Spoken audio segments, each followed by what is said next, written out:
Making change feels isolating, like we're trapped in a space where the world is against us and that those around us just don't get it.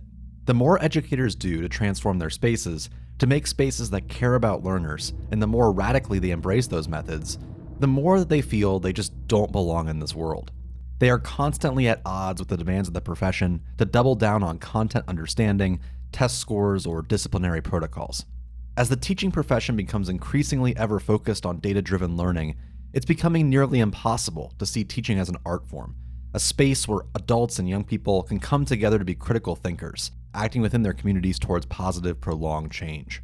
That feeling of isolation makes it seem like the entire world is against us, and it seems like year after year, educators face the same challenges, just said in different ways. Like there's a constant, never-ending cycle of push and push back. And in a world where post-truth is now not only a recognized thing, but celebrated in some circles, those challenges are becoming more and more surreal by the day. In this video, we'll explore the connections between teaching, reimagining education, and the work of philosopher Jean Baudrillard, the philosopher who heavily influenced the popular Matrix films, which are based on simulacra and simulation, his work on simulation, reality, and the blending of the two. Baudrillard isn't commonly connected to teaching, learning, or pedagogy, but there are vast implications between his work, teaching, our daily lives, and honestly the Matrix. So let's explore those connections between being isolated, feeling disconnected from reality, and making change. How do we break the cycle and reimagine education?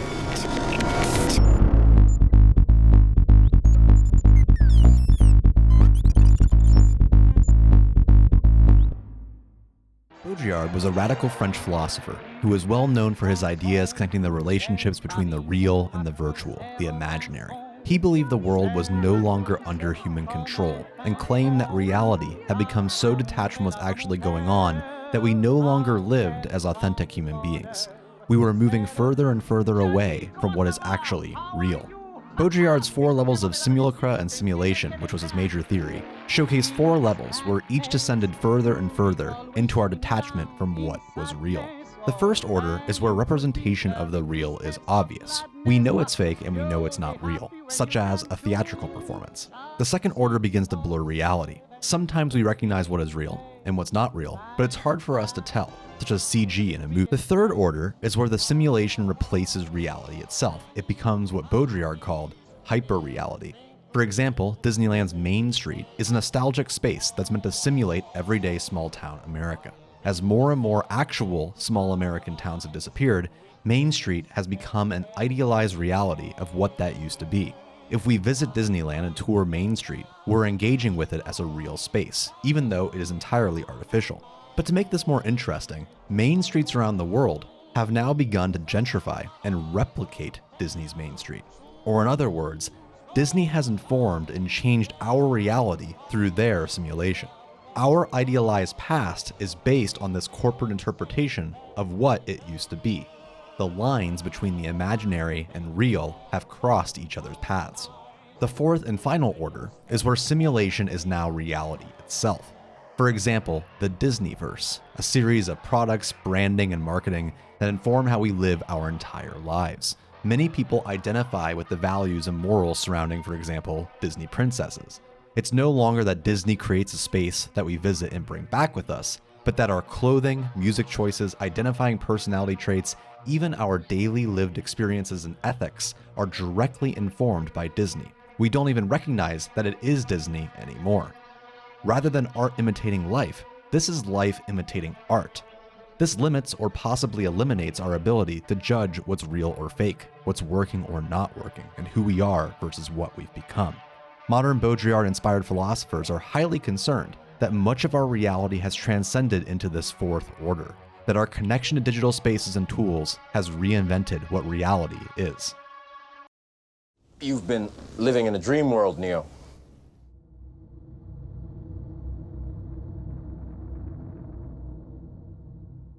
We all know that the algorithm determines what we see online. We know, especially on social media, that much of what we see is determined by marketing companies. It isn't uncommon for people to just accept that something that they were talking about to a friend one day is suddenly appearing on their phone as an advertisement. The algorithm persuades us to make decisions on how we live our lives, sorting through thousands of human experiences to determine what is the correct lifestyle. The algorithm even creates feeds that reject the premise of living according to the mainstream, as in, even counterculture movements have become their own algorithmic hyperrealities. Ultimately, these algorithms are determined by corporations. Those with power can deterministically select what you see and what you don't see, what you believe and don't believe. This is best evidenced to its extreme in the post-truth or fake news phenomena. Facts no longer matter anymore. Reality is what you believe, and then saying it over and over again is enough. The ability to differentiate truth from fiction is backed up by neuroscience. We technically hallucinate reality. We take the information presented to us and create our own world based off those ideas. We lie to ourselves. And when we lie to ourselves, we create incorrect perceptions about the real world. This is especially concerning as technological improvements further distort what can be seen as real. Deepfakes, which are often indistinguishable from the real thing, can fake entire experiences. We can change our history in ways that textbooks and curriculum never could have. Artificial intelligence can write plausible truths that completely misconstrue what's real, yet many of us will accept it's real because we want it to be. Over time, we create new realities where if enough people accept the lie, then it becomes true. There's a major incentive for corporations and governments to create these new faux truth realities, just as in the past, textbooks and propaganda did the same. Except now, it's much more ingrained and difficult to combat. Our ability to critically think about the world around us was highly concerning to Baudrillard. He saw schools engaging in what he called anti-pedagogy, or a pure and empty version of teaching and learning. Instead of students as artists who are working together to co-create learning beside a teacher, education had become a technical process, summarized by content checklists, bell ringers, activities with approved tech tools, and review games. The goal, he believed, was to create a viable standardized workforce where everyone has the proper job readiness skills to succeed in the world's economy. The curriculums and practices of schools had nothing to do with promoting critical thinking, but to create a serving class who could feed this manufactured reality. Since Baudrillard passed away in 2007, state governments have accelerated anti-pedagogy by allowing military members to sign up as teachers, removing 4-year degree requirements, or eliminating the need for a college degree altogether. These new teachers are technicians. They're those who will read off scripts and deliver the curriculum. They don't need to be highly educated critical thinkers. They'll toe the line and enforce policies. Almost all of these incentives are aimed at poorly funded public schools. Meanwhile, expensive progressive and preparatory schools will emphasize critical thinking, encourage hands-on projects, and hire the best teachers. Critical thinking is reserved for those with power. When we double down on learning as consumption through standardized rote-based curriculum, there's a troubling concern with this meteoric rise of the post-truth era. Facts just won't matter anymore, and as Baudrillard had argued, they hadn't for quite some time, long before social media. Yet, we need a learned, critically thinking populace to have a thriving democracy. As a group of UK researchers write, the healthy functioning of liberal democracies has long been said to rely upon citizens whose role it is to learn about the social and political world, exchange information and opinions with fellow citizens, arrive at considered judgments about public affairs, and put these judgments into action as political behavior. In 2016, a study found that of the top 20 election stories on Facebook, more engagement was on fake news than real news. Fake news stories had 8.7 million engagements, compared to 7.3 million engagements on mainstream platforms. Although all political actors engage in some form of truth twisting, there's a new emergence of an alt-right, anti-democratic, conspiracy theory type of news that leads towards authoritarianism and fascism. Many of those in power have embraced a post-truth narrative for profits and to misconstrue news for a cult-like audience. As Donald Trump's lawyer Rudy Giuliani said, Truth isn't truth. Mainstream politicians have now rejected research, science, and poll data. It's about how one feels as opposed to actual data. Baudrillard wrote, "We live in a world where there is more and more information and less meaning. People are fully ingrained within their algorithmic bubbles, more and more concerned with emotional connections to the stories that back up their existing worldviews, as opposed to any actual meaningful changes in their real life." On the other hand, many of those pushing back against this post-truth era are doing so with comedy and satire. Successful programs like The Daily Show, The Colbert Report, or Some More News highlight how insane it is to live in a post-truth world. But as Professor James Morris writes, satire isn't necessarily effective to it being true, but because it's funnier than what it critiques, or shows the absurdity of its subject matter in an amusing way. Satire may be a rhetoric that appeals to a more liberal audience, but it still works at the entertainment level, like the form of politics it attempts to critique. In other words, everyone becomes wrapped up in their own consumption-focused, algorithmic-centric world that backs up their worldview, no matter which side of the aisle one falls on. This all has implications for classroom curriculum. Concepts like critical race theory, or even talking about race at all, have been literally banned from schools. Even relatively conventional ideas, such as social-emotional learning, have been labeled problematic. Post-truth classrooms have nearly already arrived. As anti-pedagogy becomes the norm, teachers as technicians will deliver the pre-scripted curriculum absent any critical thought, and students as consumers will go through the motions and learn the mandated knowledge. This criticism existed in the past as well. In Lies My Teacher Told Me by James Loewen in 1995, the author describes various perspectives and stories that were left out or warped to present a more socially just or positive image of the United States. Curriculum through the Zen Education Project and Learning for Justice organizations have continually offered lessons that counteract the embellished truths of US textbooks. But this growing transformation is different. It's much more surreal. This time, it isn't that the full truth is left out, it's that the truth doesn't matter at all. Taken to its extreme, this has nerve-wracking implications with the growth of AI technology. Generative Pre-trained Transformer 3, or GPT-3, can create highly structured answers, essays, and jokes through its impressive neural network. It can tackle ideas with ease and present plausible answers. A recent poll found that the majority of people believe that chatbots and AI can replace teachers in the future. A commitment to teachers as technicians, where the only goal is simply replicating structured factual data, will certainly make AI our new teachers. However, the truth doesn't matter to GPT-3. It'll do its best to present the best possible solution, sometimes to mind-boggling levels of detail. But because it isn't a critically thinking person, it can't present ideas as fact, even with training. As many users are already pointing out, the AI simply mimics what sounds right, which it isn't always. As AI critics Arvind Narayanan and Savish Kapoor write, ChatGPT is a bullshit generator. Although it has useful implications, it shouldn't be the next teacher. But in a world where truth doesn't matter, does it matter if the AI is right or wrong? Will it matter in our classrooms if it's cheaper to use AI instead of teachers, especially when it's so much easier to tell an AI what to do and what to teach? Choice is an illusion created between those with power and those without.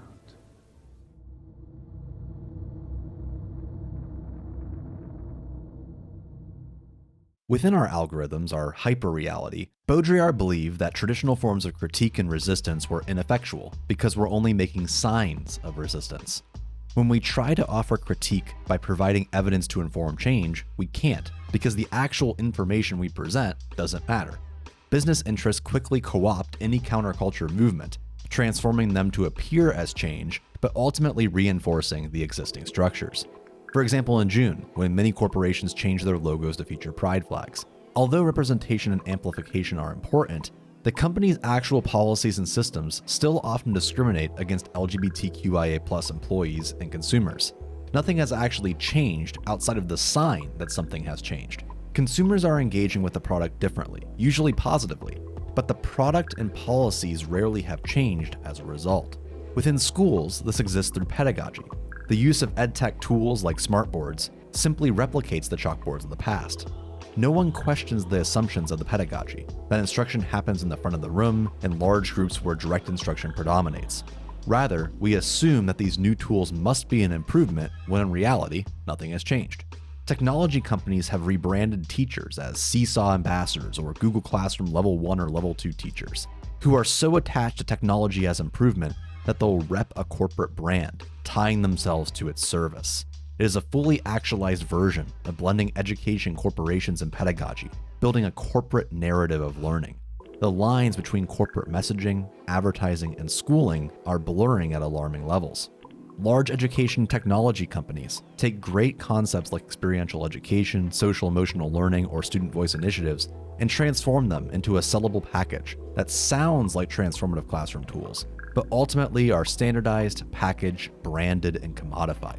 As a result, the school feels like they've made change by adopting new buzzwords and professional development, but at the end, the result feels really similar to what was in place before.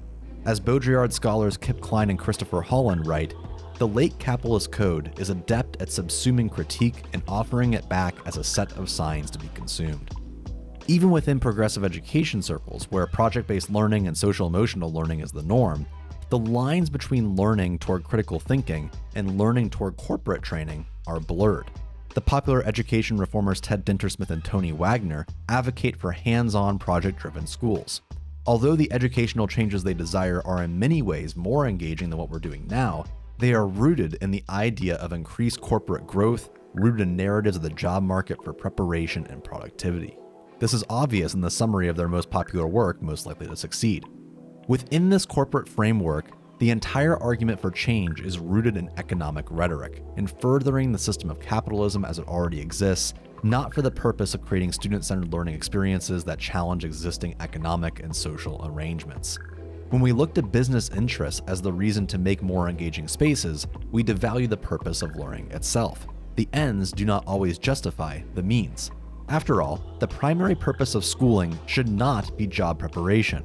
When we frame positive change in classrooms through a neoliberal lens, we consistently run the risk of that movement being co-opted by the rich and powerful, which it already has and continues to be. Have you ever stood and stared at it, marveled at its beauty, its genius?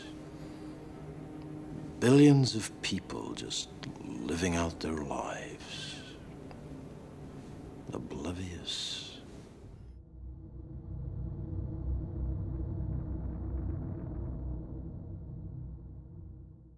In 2009, British theorist Mark Fisher wrote Capitalist Realism Is There No Alternative, where he claimed that not only are neoliberal capitalist societies the most powerful forces on the planet, they've become so totalizing that we can no longer even imagine a true alternative. In part, Fisher drew upon Baudrillard's ideas of the hyperreal to claim that the future of capitalism isn't hyper-capitalism, for example, people literally being owned by corporations, but a constant faux battle being waged by all members of society that ultimately goes nowhere. In other words, the future is stagnant. Nothing ever changes, people continually do what they're already doing, even if it's fighting against capitalism, and no one ever creates a new alternative. Not only is the resistance co-opted, it's part of the system's design. It's this banal, boring dystopia of two sides constantly at war. Although Baudrillard did not believe The Matrix captured his idea effectively, the architect scene from The Matrix Reloaded exemplifies the idea of resistance as a neoliberal tool. It turns out that the main character Neo's existence is an intentional part of The Matrix's design. It gives humans a prophetic hope to change the world and keep them controlled. Fisher points to a variety of ways in which resistance is shut down. For example, every time schools begin to stray from the norm and reject standardization, such as the free schools movement, a new reform measure, such as a nation at risk or race to the top, re-standardized the process, calling on schools to go back to basics, which is code for returning to the status quo and focusing on traditional methods. After all, the implication is that our society cannot function if students are falling behind in test scores versus other nations, and test scores mean job growth and economic strength. When someone claims that alternatives to the system can exist, they're met with aggressive rebuttals. Defenders will say, yes, our system isn't perfect, but at least we're not being watched in our classrooms like in China. Or, yeah, but what about if this happens? It isn't possible to make a valid alternative unless it's a magic potion that solves every single problem, which is something that's not even possible. It disregards that the current system has many problems already. This means that for educators who want to make change in their classroom, they need to recognize that the work is messy, that the ideas are not going to always work, and a lot of times they'll fail. It simultaneously means that the current system is the exact same way. A perfect solution does not exist.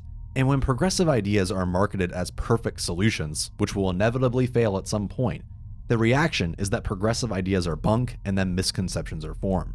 This leads to a fad trap of progressive education. It becomes less and less possible to escape a system when each new classroom practice is packaged, marketed, and ultimately fails as a magic potion to solve all of our problems. Further, there's a danger in believing that an alternative exists, but then it's presented by the same forces that are causing the problem. Fisher cites how many blockbuster movies will show the main antagonist as a chief CEO of a multinational corporation, while simultaneously being produced by a multinational corporation. Or in other words, the simulation has become reality itself, the fourth order. Robert Fowler calls this inner passivity, where the media performs our anti-capitalism for us. We can consume without feeling guilty, nor do we change our behavior as a result. This is expanded upon by philosopher Slavoj Žižek, who writes that we can participate in capitalism knowing that capitalism is exploitative, because we know that it's bad. Recognizing that there's a problem and that we should feel bad about it softens the blow of engaging in the practice altogether. We've created a soft barrier that helps us rationalize harm. Yet, those who have the power to change the world would see these exploitative practices as necessary evils that must exist. Those in education who have the power to change and remove standardized testing, for example, continually incorporate the practice as a needed one despite overwhelming evidence against their use. Although research tells us that standardized testing is harmful to students' mental health, their ability to learn, and even just simple educational outcomes, they are tied to global rankings, educational attainment, and economic possibilities. Plus, removal of these tests would result in financial catastrophe for a multi-billion-dollar testing industry. In the same way, schools continue to incorporate traditional grading, rigorous college preparation, harmful discipline structures, and more, all of which fly in the face of practices recommended by developmental psychologists. We become so attached to existing systems that even our ability to reimagine them fails us. Fisher writes about how capitalism follows us even into our dreams, that work and life are inseparable. We have in many ways become our careers. Our typical first question in getting to know someone is, what do you do? It's figuring out someone's profession and talking about work. For students, their profession is their schoolwork, where their ability and trajectory throughout life is coded through grades and beloved or hated subjects. For educators, many feel what Fisher called reflexive impotence. We know that all of these problems exist, and we don't think we can do anything about it. However, Fisher called reflexive impotence a self-fulfilling prophecy. By understanding that all of these problems exist, it isn't that apathy or cynicism have overwhelmed us. Instead, educators have internalized a sincere belief that there's no alternative. We've given up entirely. As our world has become so immersed in living in a society, the idea of ever changing that has removed all will for organized change. I'm trying to free your mind, Neo, but I can only show you the door. You're the one that has to walk through it.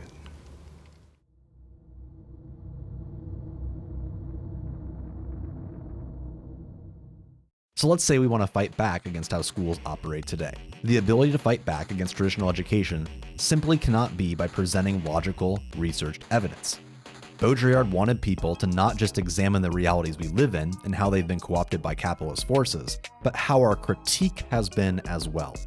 Consider research, let's say in climate science, where researchers have overwhelmingly produced more and more evidence in various different ways of presentation. An overwhelming number of scientists have shown time and time again that climate change is real. Yet, the problem is that the research doesn't exist, or that we don't have access to that information. After all, we have more access to information than ever before, but that the truth doesn't matter. Those who have bought into their ever-present hyper-reality no longer care about what someone not in their reality thinks. Baudrillard believed that the more people offered critique through traditional means, the larger growth of the post-truth movement would become. This leads to Baudrillard's most radical and often confusing idea, fatal strategies. He wrote, to resist the possibility of any image or information whatever, be more virtual than events themselves, do not seek to re-establish the truth, we do not have the means, but do not be duped, and to that end re-immerse the war and all information and the virtuality from whence they come. Turn deterrence back against itself, be meteorologically sensitive to stupidity. Therefore, when we recognize that our education system enforces that informant aren't real, how do we change that? Or what could it change to? Baudrillard wrote, to be more true than true, we will oppose the more false than false. We will not oppose the beauty and the ugly. We will seek what is more ugly than the ugly, the monstrous. We will not oppose the visible to the hidden. We will seek what is more hidden than hidden, the secret. Or, you could say, we must break the mold. In looking at our current system, we must consider removing what's currently there as opposed to adding on. Current efforts to transform classrooms are to better existing concepts rather than dissecting what our actual values are. In our current model of anti-pedagogy, no new information gets created. As critical educator Paulo Freire stated decades earlier, The teacher issues communiques and makes deposits which the students patiently receive, memorize, and repeat. When we become obsessed with what evidence is produced, we end up creating learning experiences that solely focus on getting through information. Even in contemporary classrooms that reject desks and rows and lecturing, the actual activities like gallery walks, Kahoot reviews, and think, pair, shares rarely produce knowledge. This isn't to say that past knowledge isn't important, but to exemplify that students rarely have opportunities to create. We must build learning pathways that are generated by students. This requires a deep understanding of pedagogy and principle, and conversations and co-constructing with young people. This process has occurred in many unschooling communities to great success, where students are engaged and families are deeply involved in the process. But to imagine this change at a nationwide level is difficult. That's not to be nihilistic about what our education system is, it's the hope in our ability to recognize this problem exists and that there is a viable escape route. Instead of falling into the trap of just doing what someone else tells us to do, we need to constantly center our values in our practice, transgressing the current system. To change a system, we can't continually just research and make arguments for change. We have to put that change into practice. And in the classroom, that means just doing it, or praxis. At the same time, we must reject calls to package and commodify these changes. We cannot standardize the pedagogy of progressive education because it's antithetical to that. Working with students to create a classroom means that every context is different and everyone will be incorporating the philosophy in the same way. This means that EdTech tools and resources can be used, but it isn't a model to be sold as fact to every single educator.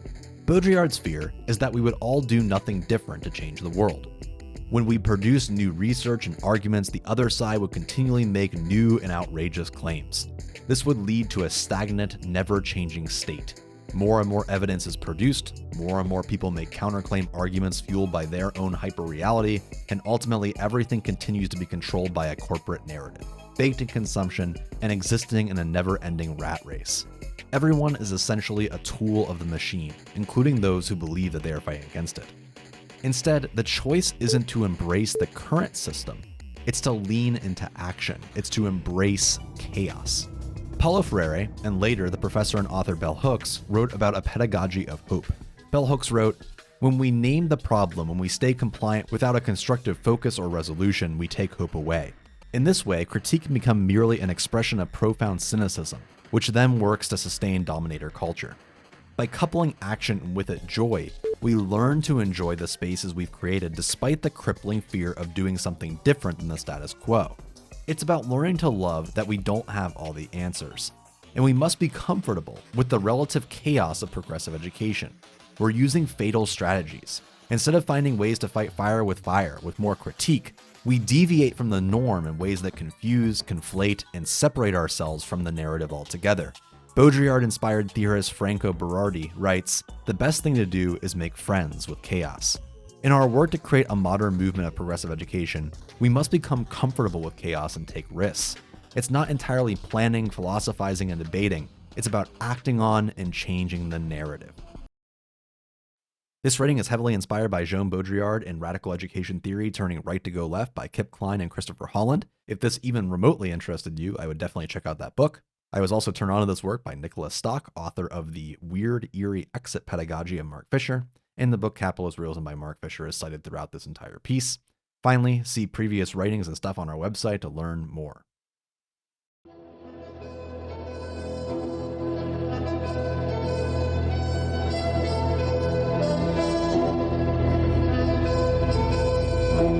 Human Restoration Project is a nonprofit dedicated to informing and spreading progressive education through free educational programs, resources, and online materials for teachers, families, and students. You can learn more and follow us at humanrestorationproject.org or on Twitter, Instagram, TikTok, and post at HumResPro. Be sure to add the hashtag RestoreHumanity.